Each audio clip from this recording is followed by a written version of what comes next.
Ola a todos e todas. Ben, estamos xa na seguinte composición do texto histórico.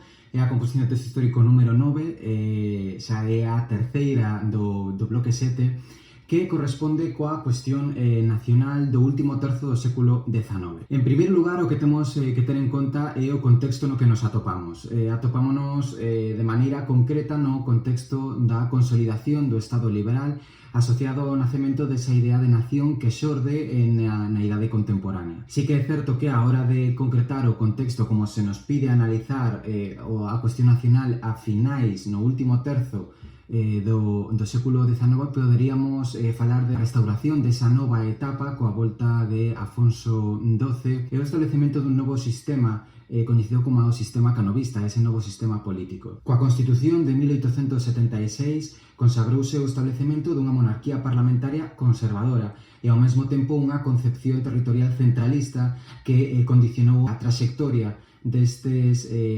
nacionalismos periféricos. Os fragmentos que nos podemos atopar nesta composición de texto histórico fará referencia a cada un deles seguramente a cada un destes nacionalismos periféricos, a un documento relativo ao catalanismo, outro documento relativo ao galeguismo e un terceiro documento relativo ao caso vasco, ao nacionalismo vasco. Nos, a hora de facer a nosa composición, podemos partir da idea de nación española, que se fraguou sobre todo no contexto da Guerra de Independencia de 1808 a 1814 e nas Cortes, coas Cortes de Cádiz. A partir de aquí nace unha doble visión do nacionalismo español. Por un lado, unha visión liberal, polo tanto voluntarista, onde asociase a nación española ao liberalismo, así como tamén a existencia dun texto constitucional que recolla os dereitos e as liberdades. E por outro lado tamén pode ligarse a unha concepción territorial descentralizada, sobre todo en canto que se refire ao poder.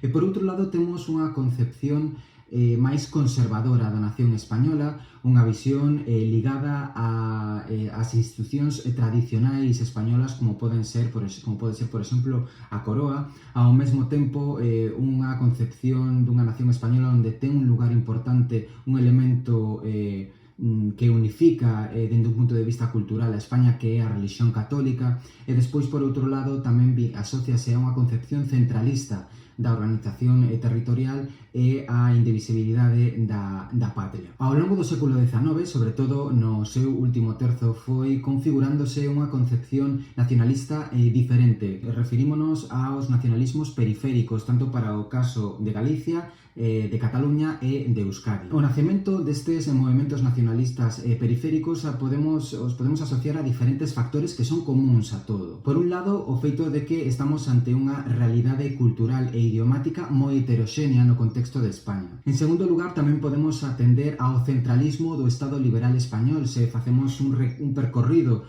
por todos os textos constitucionais, solamente un recoñecía unha descentralización da organización territorial e ni sequera foi un texto constitucional vixente, senón que foi un proxecto de constitución, a Constitución de 1873. Por outro lado, tamén podemos falar do desigual desenvolvemento industrial e capitalista que houbo en España. Así podemos atopar rexións moi industrializadas e moi avanzadas nese proceso de industrialización, como pode ser o caso de País Vasco ou de Cataluña, e despois, por outro lado, podemos falar dun caso contrario que representa ese atraso económico, como pode ser o caso galego. Noutro orde de cousas tamén podemos falar dun último factor, asociado sobre todo ao fracaso a hora de establecer unha concepción nacional española, que se asocia tamén aos fracasos que experimentou a consolidación e o establecemento do Estado liberal. Por un lado, marcado pola inestabilidade na súa primeira etapa e unha segunda etapa condicionada pola estabilidade, pero soamente conseguida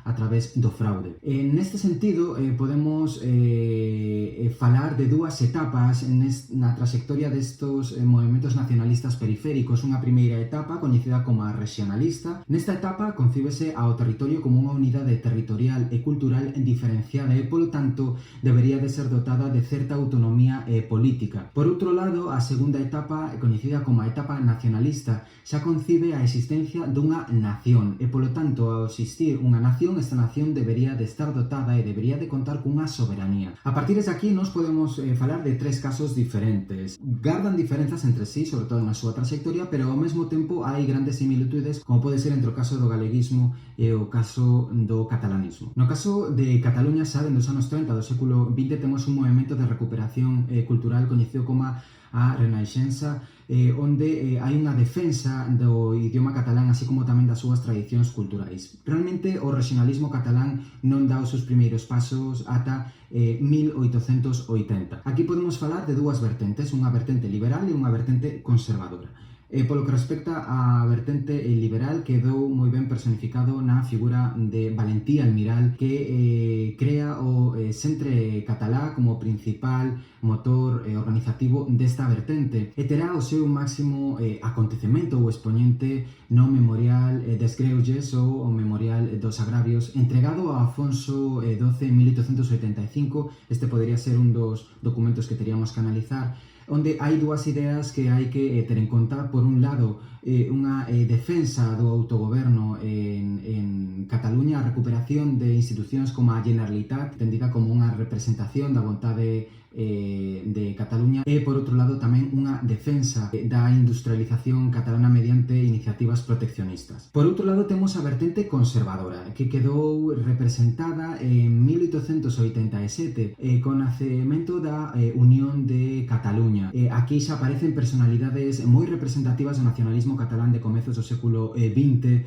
Refírome, por exemplo, a figura de Cambó ou, por exemplo, de Prat de la Riba. Esta organización política conservadora dará un paso máis co nacemento da Unión Catalanista, con fortes raíces ideolóxicas de carácter conservador e burgués. Quedou moi ben representada esta ideoloxía burguesa e conservadora, que tamén buscaba o recoñecemento e a recuperación das institucións tradicionais de Cataluña nas bases de Manresa. Non será ata 1901 coa Liga Regionalista cando o catalanismo deu o salto ao nacionalismo. Foi con este partido cando acadou os seus primeiros éxitos electorais e conseguiu obter representación no Congreso dos Deputados, tendo así unha maior capacidade de acción, sobre todo na última fase do período da Restauración. Polo que respecta ao caso galego, vemos unha trayectoria similar, máis tardía, pero similar. Nace con unha primeira etapa provincialista nos anos 40 do século XIX,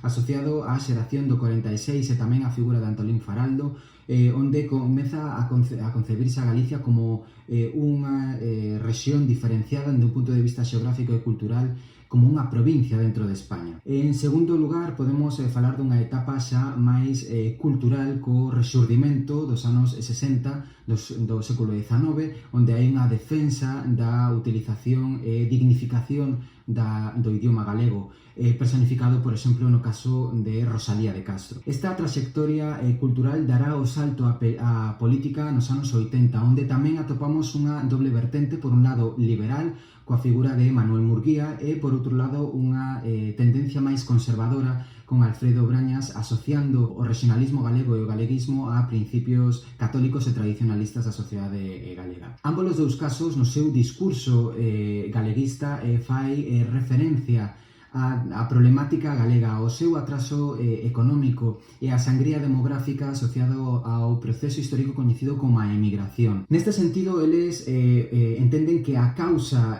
originaria é o excesivo centralismo que se viría establecendo dende Madrid, o que afectaría negativamente a economía galega, tendo en conta que o territorio era visto como un lugar onde obter homes para traballar no campo, tamén para cobrar impostos, pero non era visto como un territorio no que invertir para o seu futuro. A hora de falar do salto ao nacionalismo en Galicia non chegará ata comezos do século XX, en concreto co nacemento, cos primeiros pasos das Irmandades da Fala de 1916, onde o galeguismo comeza a incorporar nos seus discursos o concepto de nación galega. En calquera caso, o salto á política virá un pouquiño máis tarde, sobre todo os seus primeiros éxitos terán lugar na Segunda República, con partidos como Orga ou, por exemplo, o Partido Galeguista.